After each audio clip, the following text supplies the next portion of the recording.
आइए देखें क्या है आज की खबरों में। प्रदेश सहित कोरबा जिले के सभी विभागों के संविदा कर्मचारियों ने अपनी एक सूत्रीय मांग नियमितीकरण को लेकर अनिश्चितकालीन हड़ताल शुरू कर दिया है। सोमवार से शुरू हुए इस आंदोलन के तहत मंगलवार को भी सभी विभाग के संविदा कर्मचारी ऑफिस ड्यूटी पर जाने के बजाय तानसेन चौक स्थित धरना स्थल पहुंचे और अपनी मांग की ओर शासन का ध्यान आकर्षण के लिए आवाज बुलंद की। दरअसल छत्तीसगढ़ सर्व विभागीय संविदा कर्मचारी महासंघ के बैनर तले कोरबा जिले के संविदा कर्मचारी सोमवार से अनिश्चितकालीन हड़ताल पर हैं। हड़ताल के दूसरे दिन मंगलवार को भी अपनी मांगों को लेकर हड़ताली संविदा कर्मचारियों ने तानसेन चौक स्थित धरना स्थल में राज्य सरकार के खिलाफ जमकर नारेबाजी करते हुए अपनी आवाज बुलंद की और जमकर हंगामा भी मचाया। 33 विभाग के संविदा कर्मचारियों की इस हड़ताल में सरकारी अस्पतालों के साथ ही उच्च शिक्षा, स्वास्थ्य, तकनीकी शिक्षा, कृषि विभाग, पंचायत एवं ग्रामीण विकास, शिक्षा विभाग, महिला एवं बाल विकास विभाग, समाज कल्याण विभाग सहित अन्य विभाग में कार्यरत 3,500 संविदा कर्मचारी शामिल हैं। हड़ताली कर्मचारियों ने मीडिया से कहा कि सरकार में आने के पहले कांग्रेस ने अपने जन घोषणा पत्र में संविदा कर्मचारियों की नियमितीकरण करने की घोषणा की थी, लेकिन 4.5 साल बीत जाने के बाद भी उन्हें नियमित नहीं किया गया है, जिसके कारण कर्मचारी अपने आप को ठगा महसूस कर रहे हैं। जब कांग्रेस की सरकार नहीं बनी थी तब उनके नेता हमारे हड़ताल में आके हमसे वादा किया था कि जब भी हमारी गवर्नमेंट आती है तो आपको 10 दिन में नियमितीकरण किया जाएगा। और उस समय विधानसभा में अनुपूरक, जब भाजपा की सरकार थी तो उस समय विधानसभा चल रहा था, तो कांग्रेस की सरकार ने बोली थी हम अगर यदि रहते तो हम अनुपूरक बजट ला के आपकी मांग को जरूर पूरा करते। लेकिन अभी भी उनकी सरकार बने हुए आज 4.5 साल हो गया है, लेकिन अभी तक हम संविदा से नियमितीकरण से कोसों दूर, अभी तक हमारा नियमितीकरण नहीं हुआ है। नियमितीकरण तो दूर की बात है, आज तक हम 4.5 साल हो गया है, हमारा 1 रुपये वेतन नहीं बढ़ा है। आज के महंगाई के दौर में हम लोग इतने अपना जीवन यापन करने के लिए इतने मतलब महसूस कर रहे हैं, जिससे हमारा वेतन का भी हमको लाले पड़ गए। हम विगत 4.5 साल में कई 15-20 बार हम शासन के तरफ अपना ध्यान आकर्षित कर दिए हैं। सभी नेताओं को हमने ज्ञापन दिया है नियमितीकरण का, सबने हामी भरी, लेकिन आज तक उसके ऊपर कोई ठोस पहल नहीं की है। वो जब भाजपा की सरकार थी तो हर 2 साल में हमारा वेतन 20% बढ़ता था, और अभी हमको 4.5 साल हो गए, 1 रुपये भी हमारा संविदा वेतन नहीं बढ़ा। हम 17 सालों से हो गए इस जॉब में हैं, संविदा के जॉब में मैं 17 सालों से हूँ। हमारी मांगे बहुत वर्षों से चली आ रही हैं, सरकार के ऊपर है। सरकार चाहे तो एक दिन में क्या से क्या नहीं कर सकती। जहाँ एक दिन में इतनी सारी योजनाएं वो लाके खड़ा कर सकती हैं, तो क्या हम कर्मचारियों की मांगों को पूरा नहीं कर सकती है क्या? हम कई वर्षों से ये मांगे करते आ रहे हैं। हमारी मांगे क्या है? नियमितीकरण, जो कि हमारा अधिकार है। जब आप शिक्षा कर्मियों को नियमित कर सकते हैं, जिनके एजेंडा में नहीं था, जो 500 रुपए दे के बॉन्ड भरवा के जॉब में आए थे, जिनको कहीं से भी नहीं बोला गया था कि आप नियमित हो सकते हैं, उनको जब सरकार नियमित कर सकती है तो हम संविदा कर्मचारियों को नियमित क्यों नहीं कर सकती? बिल्कुल कर सकती है। खिलाफी कर रही है।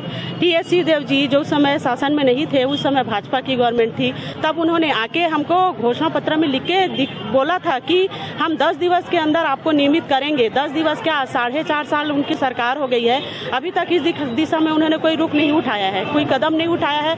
बस ये बोल रहे हैं कमेटी गठित कर दी गई है, आज नहीं कल चल रही है आप लोग की प्रक्रिया, लेकिन प्रक्रिया कब तक चलेगी? अब 2 महीने बाद, जैसे कि आपने कहा, आचार संहिता लगने वाली है, आगे तो कुछ होगा नहीं। भाई जो भी उनको करना है अभी करे, जो उन्होंने घोषणा पत्र में वायदे किए थे उनको पूरा करने का समय है अभी। अगर उनको आगे सत्ता में आना है तो हम सब संविदा कर्मचारियों को उनको नियमित करना ही पड़ेगा। आर पार की ही लड़ाई है, आर पार की ही लड़ाई है, क्योंकि 2 महीने बाद आचार संहिता लगने वाली है और उसके बाद चुनाव होने वाला है। अब हमारे पास भी समय कम है, उनके पास भी समय कम है, अभी हमारी आर पार की ही लड़ाई है। नियमितीकरण तो हम लेके रहेंगे। नमस्ते कोरबा न्यूज के लिए संतोष अग्रवाल के साथ अजय अग्रवाल की रिपोर्ट।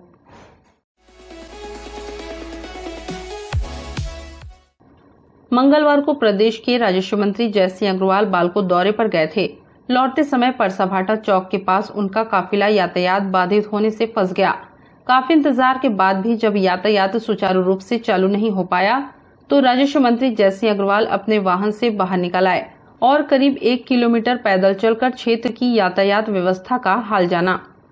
इस दौरान उन्होंने बालको क्षेत्र के लोगों और आम राहगीरों की परेशानियों को महसूस करते हुए यातायात व्यवस्था में सुधार की जरूरत बताई और अधिकारियों को आवश्यक दिशा निर्देश दिए। राजस्व मंत्री जय सिंह अग्रवाल ने कहा कि इस तरह तो किसी एम्बुलेंस को भी ट्रैफिक जाम में फंसना पड़ सकता है, जो किसी मरीज की जिंदगी के लिए जानलेवा साबित हो सकता है। उन्होंने कहा कि समस्या से निपटने सड़क मार्ग को दुरुस्त करने की दिशा में कार्य योजना तैयार की जाएगी। नमस्ते कोरबा न्यूज के लिए अजय अग्रवाल के साथ संतोष अग्रवाल की रिपोर्ट।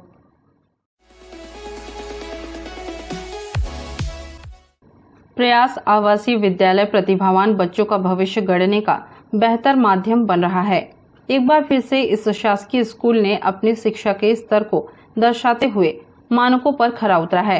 इस विद्यालय का संचालन अनुसूचित क्षेत्र और नक्सल प्रभावित क्षेत्र में किया जा रहा है। प्रदेश में अभी कुल 9 शासकीय प्रयास आवासीय विद्यालय संचालित हैं, जिसमें से एक कोरबा में है। इस स्कूल के विद्यार्थियों ने नीट की परीक्षा में अपना परचम लहराते हुए मिसाल पेश की है। कोरबा में संचालित प्रयास आवासीय विद्यालय के 55 छात्र छात्राओं ने इस वर्ष 2023 नीट की परीक्षा में अपना भाग्य आजमाया था। स्कूल के प्रयास और बच्चों की मेहनत ने इस स्कूल के उद्देश्य को सही मायने में दर्शाया है। नीट परीक्षा 2023 में भाग लिए 55 परीक्षार्थियों में से 24 सफल हुए हैं। शासकीय स्कूल से इतने बच्चों को एक साथ कठिन प्रतियोगी परीक्षा में सफल होना कीर्तिमान से कम नहीं है। इन बच्चों ने पाई सफलता। राजेश्वरी, मेघा यादव, योगेंद्र साहू, दक्षता दास, मिथिलेश, प्रवीण, पराजत्ता, रीना रांगेश, ओमकार, कशिश पैकरा, केशव उइके, पूजा नाग, रश्मि टेकाम, नितेश राय, शगुफ्ता फातिमा, निर्मला गुप्ता, कशिश कोशले, काजल कंवर, पायल कश्यप, सत्यभामा, ललिता नेताम, मनवेश, तुषार, गीतांजलि। आपको बता दें कि प्रयास आवासीय विद्यालय का मुख्य लक्ष्य है कि पिछड़े क्षेत्रों के प्रतिभावान बच्चों की प्रतिभा को देखकर बेहतर शिक्षा देने के साथ उन्हें राष्ट्रीय स्तर की होने वाली प्रतियोगी परीक्षा के लिए तैयार किया जाए। कोरबा जिले में संचालित विद्यालय में वर्तमान में अभी बच्चों को नीट, जेईई, एनडीए सहित अन्य राष्ट्रीय स्तरीय की प्रतियोगी परीक्षाओं के लिए तैयारी कराई जा रही है। बात पिछले साल की करें तो कोरबा के इस स्कूल ने एनआईटी के लिए 19 और जेईई में 6 बच्चों का चयन हुआ था। इस वर्ष 2023 की प्रतियोगी परीक्षा नीट में 55 में से 24 बच्चों का सफल होना स्कूल के बेहतर शिक्षा स्तर को दर्शाता है। यह विद्यालय राजीव गांधी बाल भविष्य सुरक्षा योजना के तहत आदिम जाति कल्याण विभाग द्वारा संचालित है और इसका उद्देश्य जो नक्सल प्रभावित क्षेत्र हैं और जो आदिवासी उप योजना क्षेत्र हैं वहाँ के प्रतिभावान बच्चों को अच्छी शिक्षा देना और साथ ही साथ जो प्रतियोगी परीक्षाएं हैं न सिर्फ राज्य स्तर की बल्कि राष्ट्रीय स्तर की जो प्रतियोगी परीक्षाएं हैं विशेषकर नीट और जेई की तैयारी के लिए बच्चों को यहाँ पर लगातार पढ़ाई कराई जाती है, तैयारी कराया जाता है। बताना चाहूँगा कि हम जो नीट का जो एग्ज़ाम हुआ है उसमें हमारे 55 बच्चों ने यहाँ से सहभागिता दी थी, जिसमें से 24 बच्चों ने क्वालिफाई किया है और इसके पश्चात उनको काउंसलिंग के पश्चात में सीट मिलना भी शेष है। और साथ ही साथ जो जेई का एग्ज़ाम हुआ था उसमें हमारे 22 बच्चों में से 9 बच्चों ने क्वालिफाई किया था और इसके पश्चात अभी नीट में एनआईटी में 2 बच्चों को सीट मिलने की पूरी हमको संभावना है। यहाँ पर शासन द्वारा जो सबसे अच्छे जो कोचिंग संस्थान हैं उनको टेंडर पद्धति के द्वारा उनको दिया जाता है, पढ़ाने के लिए मौका दिया जाता है। वे अपने टीचर्स हायर करते हैं और ऐसे टीचर्स हैं जो कि जैसे गणित की बात करो तो गणित विषय में 2 शिक्षक हैं, तो एक खुद IITian है और दूसरे एक MSc वाले। इसी प्रकार से बायो में बात करूं तो एक MBBS या BDS डॉक्टर हैं तो दूसरे MSc हैं। इस प्रकार से बोर्ड परीक्षा के साथ साथ हम यहाँ पर प्रतियोगी परीक्षाओं की तैयारी भी करवाते हैं। इसलिए मैं ये कहना चाहूँगा कि उच्च गुणवत्ता युक्त शिक्षक हमारे पास में यहाँ पर उपलब्ध है। मैं धन्यवाद देना चाहूँगा हमारे छत्तीसगढ़ के मुखिया हमारे CM साहब को, साथ ही साथ हमारे जिले के कलेक्टर महोदय और हमारे सहायक आयुक्त महोदय, जिनके द्वारा लगातार मीटिंग लेकर के और हमको निर्देशित किया जाता रहा है बच्चों के भविष्य को सुधारने के लिए लगातार अच्छी सुविधाएं देते रहते हैं, जिससे कि हम बच्चों को लगातार पढ़ाई कराते हैं। यहाँ पर सुबह 8 बजे से लेकर के शाम को 5:30 तक कक्षाएं लगती हैं। ज़रूरत पड़ने पर हम यहाँ पर उनका एक्स्ट्रा क्लास और रेमेडियल क्लास भी लेते हैं और इसके साथ साथ हम जो इन शिक्षकों को अलावा जो जिले के जो उच्च गुणवत्ता युक्त जो संस्थान है वहाँ से भी शिक्षकों को हम लोग समय समय पर बच्चों को मोटिवेशन देने के लिए उनकी भी क्लासेस रखते हैं, जिससे कि बच्चों का सर्वांगीण विकास यहाँ पर हो सके। नमस्ते कोरबा न्यूज के लिए अजय अग्रवाल के साथ ममता साहू की रिपोर्ट। बुलेटिन में अब वक्त है एक छोटे से ब्रेक का, मिलते हैं ब्रेक के बाद। हमें जानकारी मिली है कि कुछ लोग नमस्ते कोरबा समाचार में खबर चलाने के नाम से पैसों की उगाही कर रहे हैं। आप सभी से अनुरोध है कि खबर चलाने के नाम से अगर कोई आपसे पैसों की मांग करता है तो आप अपने संबंधित थाना क्षेत्र में उस व्यक्ति की शिकायत करें। इसके साथ ही आप हमसे नीचे दिए गए नंबरों पर संपर्क करें। हम निष्पक्ष पत्रकारिता करते हैं। हम अपने कार्य को व्यवसाय की श्रेणी में नहीं रखते। संपर्क करें 7000314479 9827107490।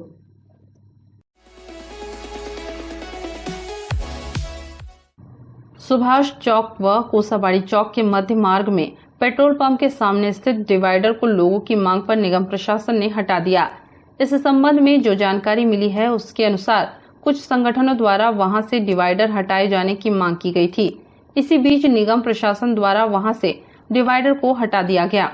निगम के जोन अधिकारी ने यह भी बताया कि उक्त डिवाइडर निगम के अमले द्वारा हटाया गया है, किसी व्यक्ति द्वारा नहीं। कुछ लोगों द्वारा यह कहा जा रहा था कि नेता प्रतिपक्ष ने उक्त डिवाइडर को हटवाया है, जबकि डिवाइडर हटाने की जिम्मेदारी निगम प्रशासन ने स्वयं आगे आकर ली है। लोगों ने आशंका जताई है कि डिवाइडर हटाने से उक्त मार्ग पर सड़क दुर्घटनाओं में इजाफा होगा। वहीं कई लोगों ने सोशल मीडिया के माध्यम से डिवाइडर को हटाने के लिए नेता प्रतिपक्ष को जिम्मेदार बताया था।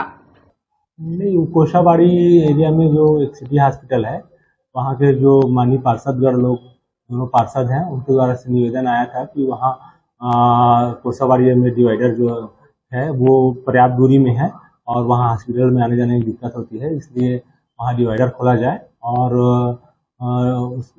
उनके पार्षदों के निवेदन के आधार पर हमने यातायात विभाग ट्रैफिक डीएसपी से हमने वो लिया था और उनसे सूचना ली थी कि क्या वहाँ क्या बोलते हैं डिवाइडर खोलने से कहीं कोई दिक्कत तो नहीं है। तो उन्होंने आवेदन उसमें रिपोर्ट भी दिया है, कहीं कोई दिक्कत नहीं है, वहाँ खोल सकते हैं, विधिवत परमिशन से उसको खोला गया है। सर वो डिवाइडर जो हटाया गया है वो क्या प्राइवेट द्वारा हटाया गया है, निगम द्वारा ही उसे हटाया गया? नहीं, निगम द्वारा हटाया गया है। नमस्ते कोरबा न्यूज के लिए संतोष अग्रवाल के साथ रामकुमार यादव की रिपोर्ट।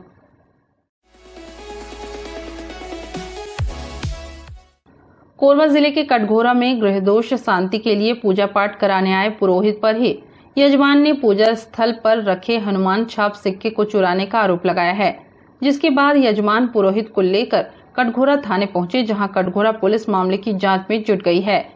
वहीं पुरोहित अपने आप को निर्दोष बता रहा है। यजमान परिवार ने पुरोहित से सिक्के के बारे में पूछा, तब पुरोहित इस विषय पर अनजान बन गया, जिससे वहां जमकर बवाल हुआ। सोमवार को शांति पाठ का आयोजन हुआ। शांति पाठ के लिए घर में रखे हनुमान छाप सिक्के की शुद्धिकरण की गई, जिसके लिए उसे पूजन सामग्री के बीच रखा गया था। लेकिन शाम को पूजा समाप्त होने के बाद पुरोहित नितेश द्विवेदी अपने घर जाने के लिए हड़बड़ी में दिखे और अचानक आयोजन स्थल से अपने घर के लिए फुर हो गए।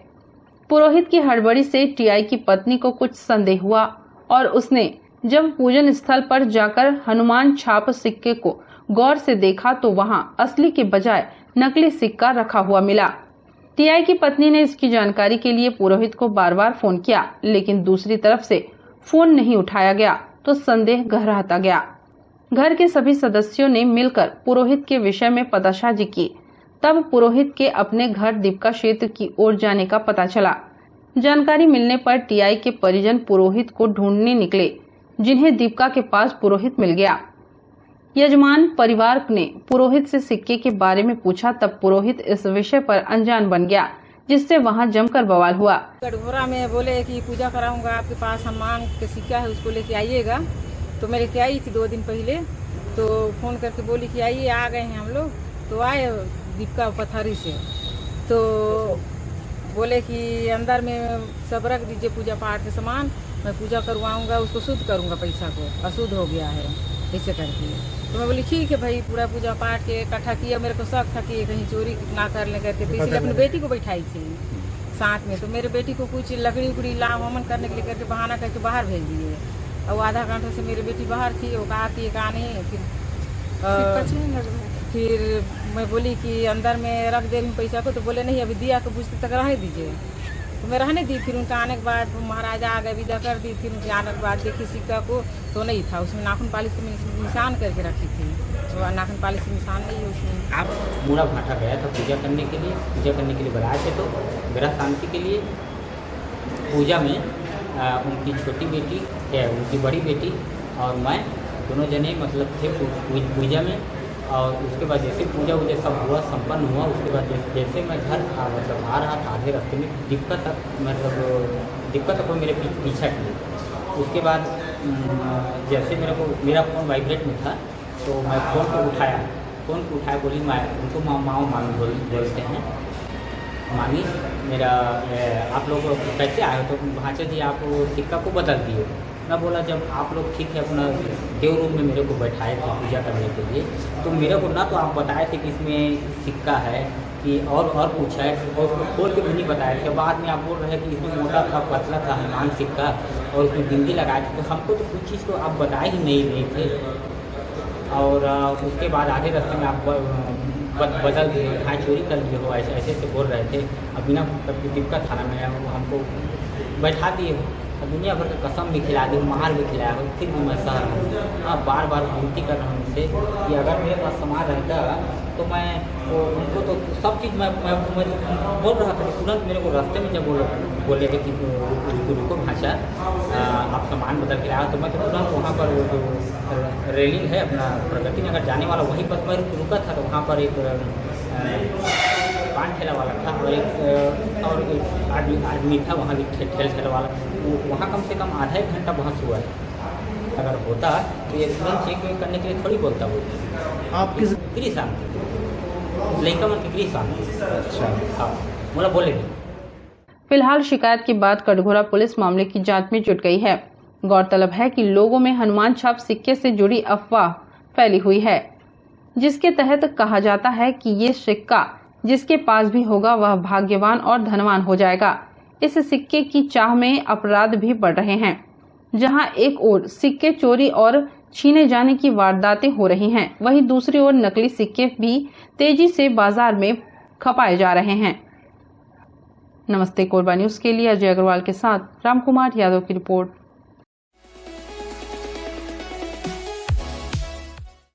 बरसात से बचाव के लिए जरूरी माने जाने वाले सामानों का बाजार भी सज गया है।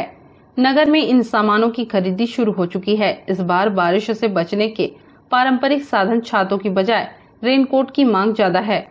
इस बार इन सामानों पर महंगाई का असर देखा जा रहा है। अन्य सामानों की तरह बरसाती सामान की कीमतों में भी 20% तक की तेजी आई है। बरसात के दिनों में पानी से बचाव के लिए कई वैरायटियों के सामान बिक रहे हैं। पहले की अपेक्षा बरसाती सामानों की क्वालिटी में भी बदलाव आया है।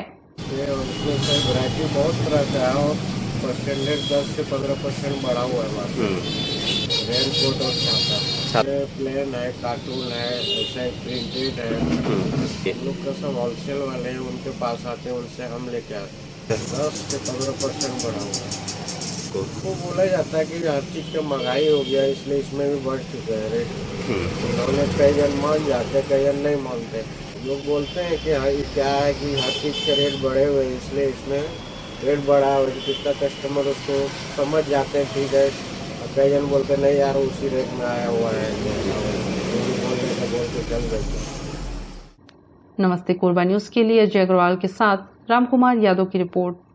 न्यूज के इस बुलेटिन में बस इतना ही। न्यूज अपडेट के लिए जुड़े रहें हमारे YouTube channel, Facebook, Telegram, Instagram, Twitter को सब्सक्राइब, लाइक, कमेंट करना ना भूलें। नमस्कार।